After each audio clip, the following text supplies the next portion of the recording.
গরিব মানুষের স্ত্রীও সেও তার নবজাতক বাচ্চারে দুধ খাবে না, স্বামীরে কয় যে কতদিন বাজার কম করো, ফিডার মিডার কেন, আমিও দুধ খাওয়াতে পারবো না, যদি দুধ খাই তাহলে শরীর ঢিলে ঢালা হয়ে যাবে, আমি অকালে বুড়িয়ে যাব, আমি বেশ কিছুদিন ইয়ং থাকবো, তোমার মতো দামড়া মরার পরও যাতে 5 জায়গা বিয়ে বসে খাতে পারি। জন্মের সত্যি কথাটা কয়ে বেলা দিছি কি দেখি। প্রথম দুধের ভিতরে যে শক্তি, এই প্রথম দুধটা গাঢ়। আমার মুরব্বীরা সাক্ষী দেন, আজ থেকে 30 বছর আগে এই রোগের নাম শোনেন নাই, ব্রেস্ট ক্যান্সার। ব্রেস্ট ক্যান্সার, স্তনপচন, এই রোগের নাম 30 বছর আগে শোনেন নাই। আগের মা বোনরা, আগের মা চাচিরা অবশ্যই বাচ্চাকে দুধ খাওয়াইতেন, প্রথম দুধই খাওয়াইতেন, এই শাল দুধ বলে এটাকে, গাঢ় দুধ। এই গাঢ় দুধ ভিতরের থেকে বাচ্চাই খাইতো, বাচ্চার এত উপকার হইতো, যার কারণে সেই কালের গুলো আজান দিলি, খালি মুহি আজান দিলি 1.5 মাইলের দূরিতে শোনা যায়, আর এখন এগুলো আজান দেয় মাইকি দিলেও মাইকি ক্যারুত কুরুত করতে তালে থাকে। পাক্কা 2.5 বছর মায়ের দুধ খাইছে আল্লাহর রহমতে।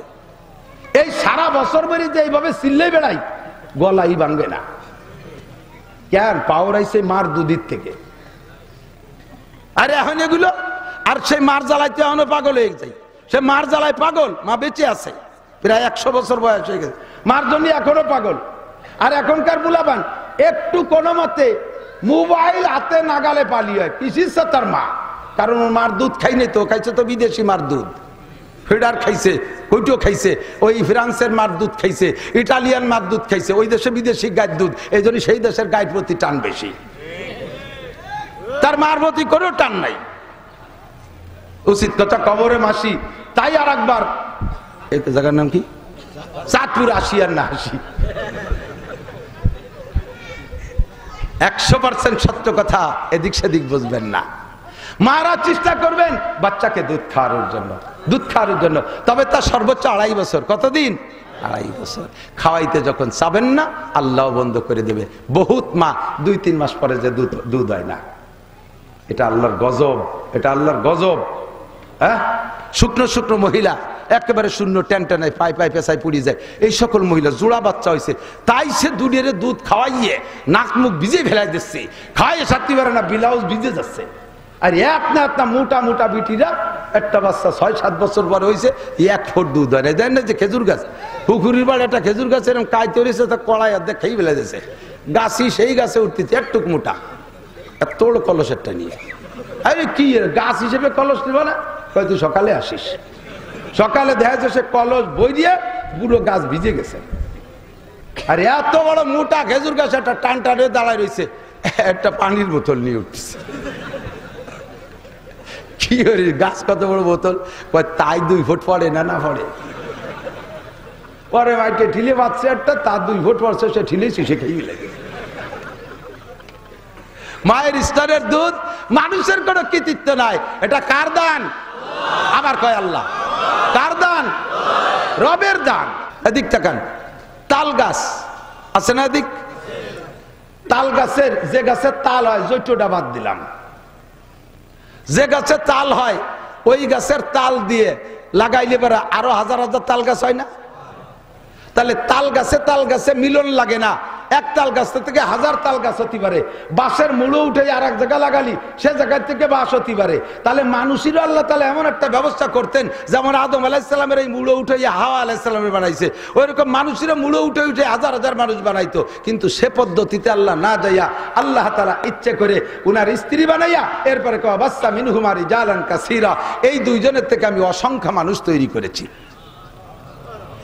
আল্লাহ যারে কাসির কয়, কাসির মানে বেশি, কাসির মানে বেশি, আর কলিল মানে কম, কলিল মানে, আল্লাহ যাকে বেশি বলে তার চেয়ে আর বেশি হওয়ার জায়গা থাকে, আর আল্লাহ যারে কম বলে তার চেয়েও কম থাকে না।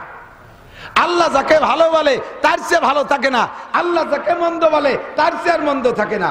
এবার আল্লাহ করে সংখ্যা নির্ধারণ করে বলেন নাই, আল্লাহ বলেছেন অবাত্তা মিনহুমা রিজালান কাসীরান ওয়া নিসাআ, ওই 2 জনের থেকে অসংখ্য নারী আর পুরুষ বানাইছি। সর্বপ্রথম একজন মানুষ আদম আলাইহিস সালাম। আপনারা কি এই কথায় বিশ্বাসী নাকি আপনাদের মুরব্বী বান্দর? ডারউইনের আকীদা, ডারউইনের বিশ্বাস, ওর পূর্বপুরুষ বলে বান্দর ছিল। এ বলে বিজ্ঞানী নাকি অজ্ঞানী? কি জ্ঞানী? বিজ্ঞানী না অজ্ঞানী? মানুষের ব্যাকগ্রাউন্ড খারাপ থাকলে তা মোটামুটি সারার চেষ্টা করে কোনোটাই দিয়ে, ঠিক না? মাঝে মাঝে কয়ে থাকি, আমাদের ওই পাশে জায়গার নাম কব না, এক কুলু চেনেন নাকি, যে গান ঘুরে তেল বের করে। আমাদের মুসলমানদের ভিতরে যে কটা জাতি একটু দুর্বল, কুলু, কারিকর, তারপরে ব্যাপারী, ওই যে আর নৈল টৈল যারা আছে আর কি, মুসলমান হওয়া সত্ত্বেও আমাদের মধ্যে তারা একটু সামাজিকভাবে দুর্বল।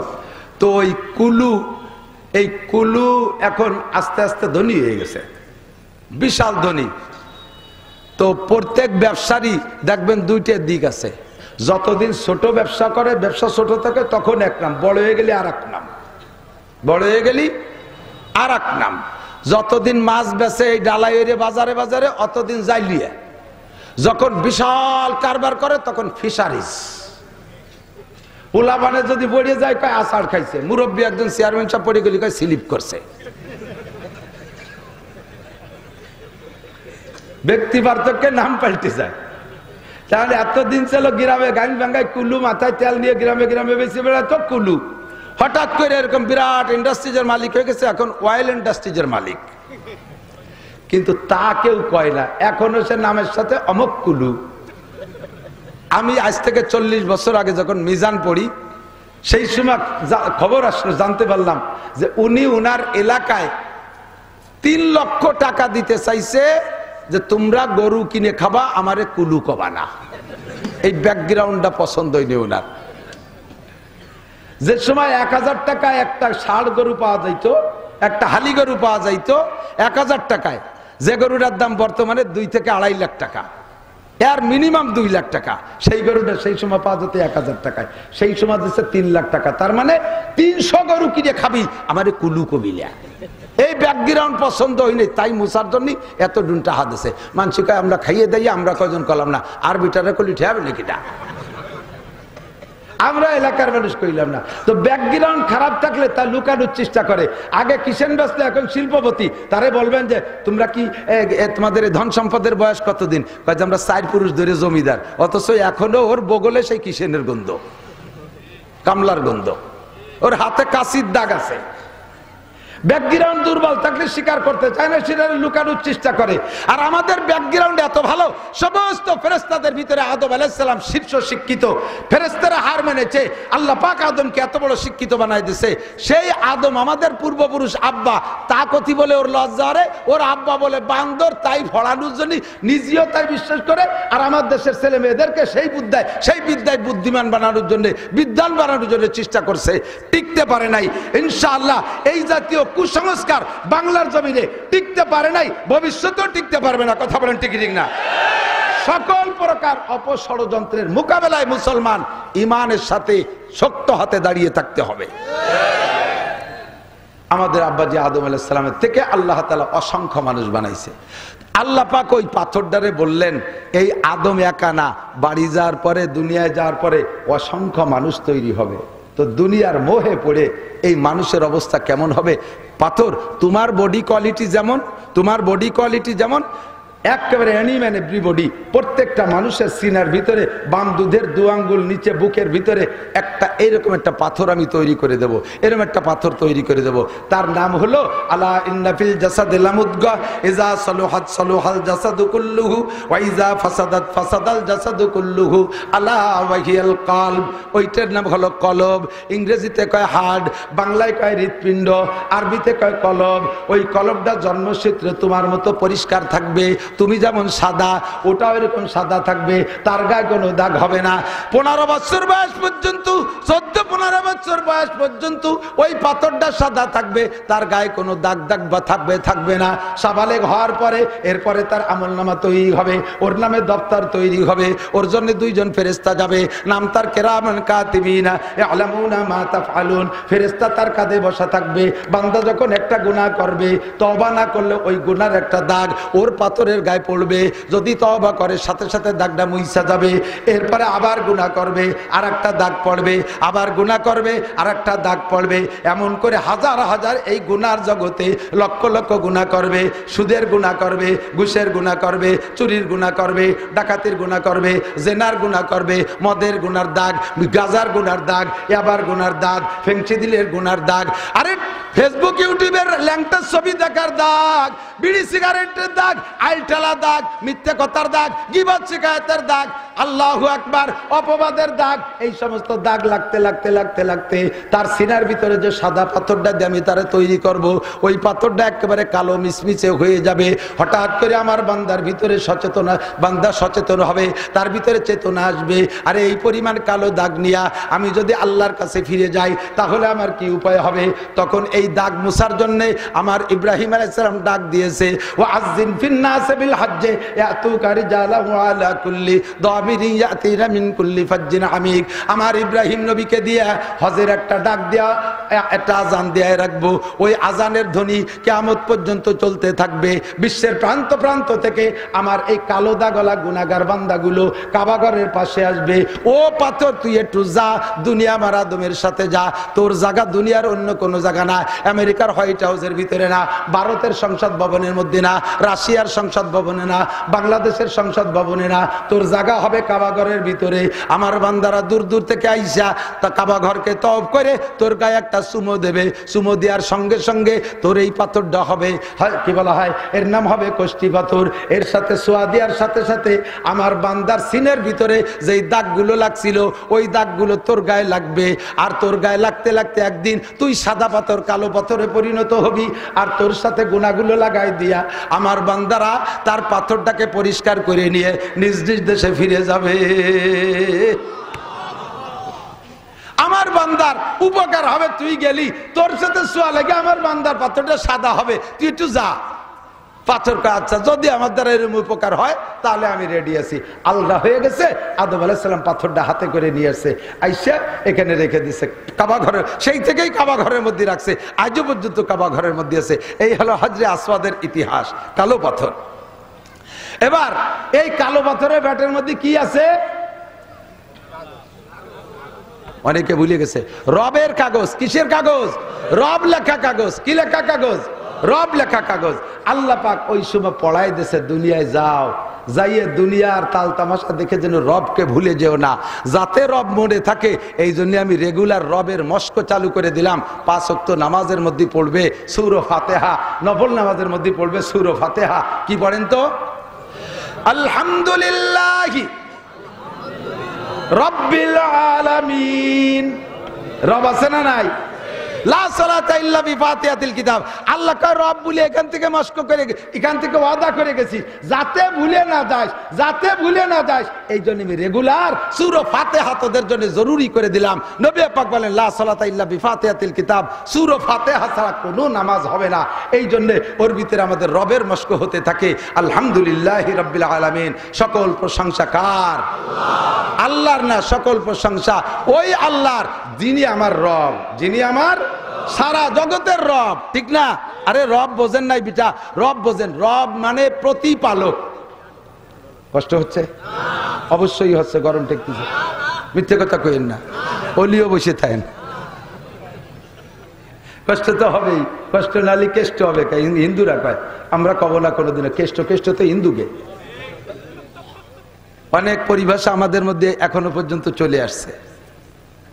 আল্লাহ লক্ষ্মী বেজার, কয়টা লক্ষ্মী বেজার? ঘর ঝাড়ু না দিয়ে ফকিরে ভিক্ষে দিলি লক্ষ্মী বেজার হয়, রাত্রির আইটি বানি ফেলালি লক্ষ্মী বেজার হয়। বলেন আলহামদুলিল্লাহ। বলেন আইটি বানি ফেলাই দেবেন লক্ষ্মী বেজার হবে, বলেন আলহামদুলিল্লাহ।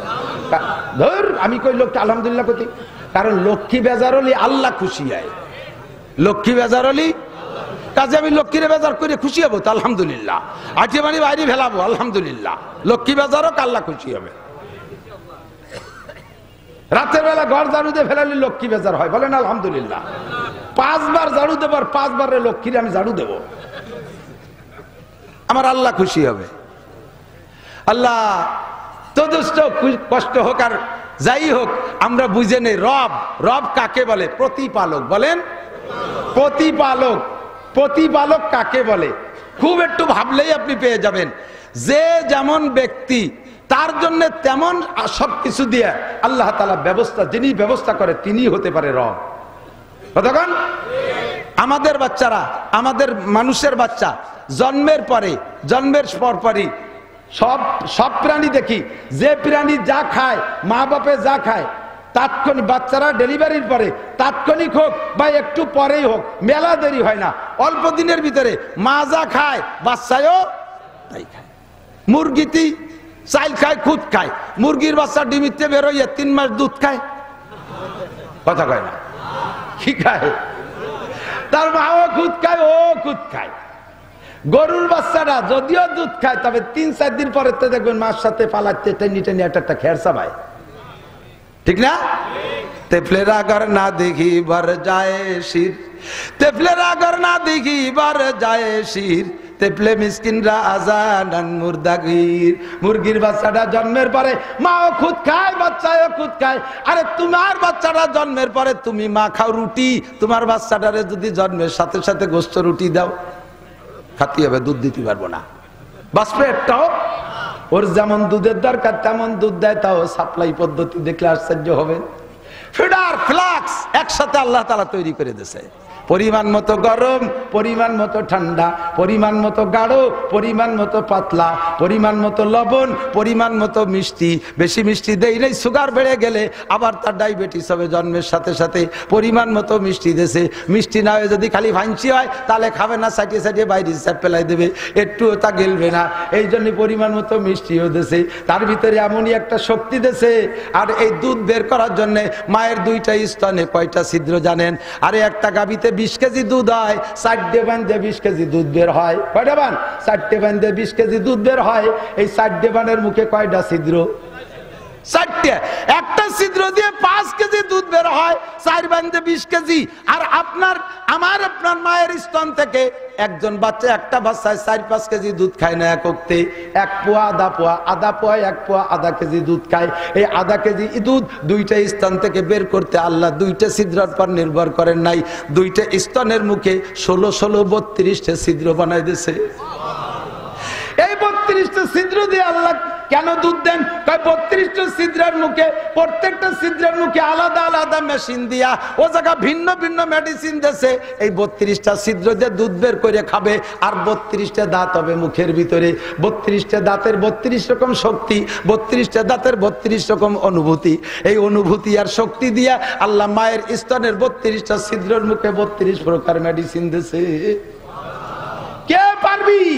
প্রধানমন্ত্রী পারবি না, আরে প্রেসিডেন্ট পারবি না, দুনিয়ার কোন বিজ্ঞানী পারবি না। এইটা পারবে কে? আবার কয় আল্লাহ। আজকে কত রব? কে পারবে? এই জন্য আলহামদুলিল্লাহি রাব্বিল আলামিন, সব প্রশংসা আমার ওই আল্লাহর, যে আল্লাহ আমার রব। কতক্ষণ? আল্লাহ। এই দুধ বাচ্চায় খাইলে তার হার্ট, লাংস, চোখের পাওয়ার, ব্রেন, তার কিডনি, তার বাল্ব সবকিছু শক্তিশালী হয়।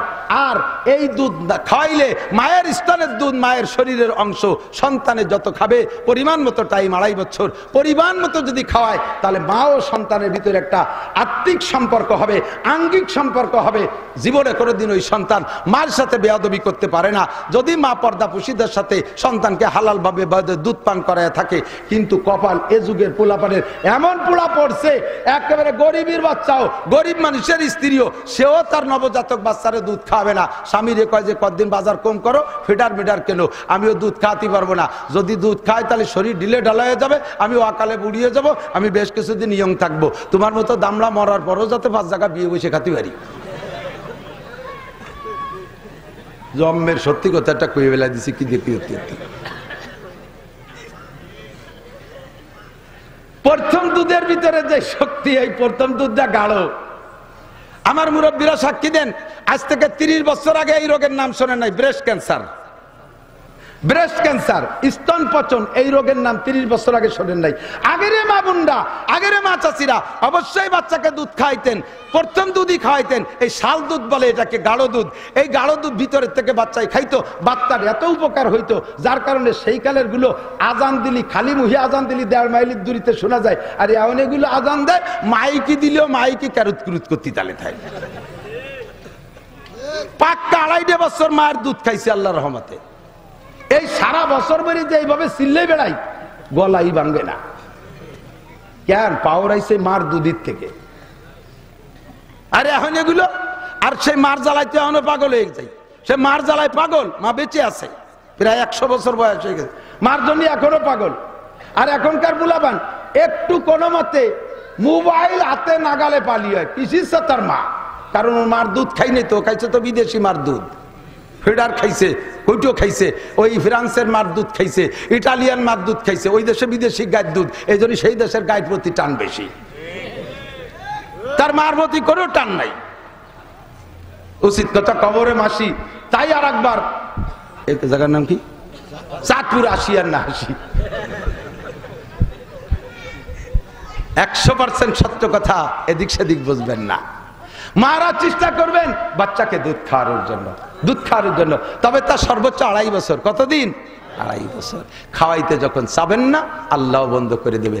বহুত মা 2-3 মাস পরে যে দুধ হয় না, এটা আল্লাহর গজব, এটা আল্লাহর গজব। হ্যাঁ, শুকনো শুকনো মহিলা, একেবারে শূন্য, টেনটেনায় পায়ে পায়ে পেশায় পড়ে যায়, এই সকল মহিলা জোড়া বাচ্চা হয়েছে, তাই সে দুধের দুধ খাওয়াইয়ে নাক মুখ ভিজে ফেলাই দিচ্ছে, খাওয়াইয়ে সারতে পারে না, ব্লাউজ ভিজে যাচ্ছে। আর আপনার মোটা মোটা বিটিরা, একটা বাচ্চা 6-7 বছর পরে হয়েছে, 1 ফুট দুধ হয় না। দেন না যে খেজুর গাছ, পুকুরির বাড়ি একটা খেজুর গাছ এরকম কাজ তৈরিছে, তা কড়াই অর্ধেক খেয়ে ফেলে দিয়েছে, গাছই সেই গাছে উঠতেছে একটুক মোটা, তোর কলসেরটা নিয়ে। আরে কি গাছ হিসেবে কলস নিব না, তুই সকালে আসিস, সকালে দেখা যাচ্ছে সে কলস বই দিয়ে পুরো গাছ ভিজে গেছে। আর এত বড় মোটা খেজুর গাছ একটা টান টানে দাঁড়ায় রয়েছে, একটা পানির বোতল নিয়ে উঠছে। কি করি, গাছ কত বড় বোতল, তাই 2 ফুট পড়ে না, না পড়ে, পরে মাইকে ঠিলে বাচ্চা একটা, তার 2 ফুট পড়ছে, সে ঠিলেছি, সে খেয়ে লাগে। মায়ের স্তনের দুধ, মানুষের কোনো কৃতিত্ব নাই, এটা কার দান? আবার কয় আল্লাহ, কার দান? রবের দান, প্রতিপালকের দান, পালার জন্যই তো দেশে, ঠিক না?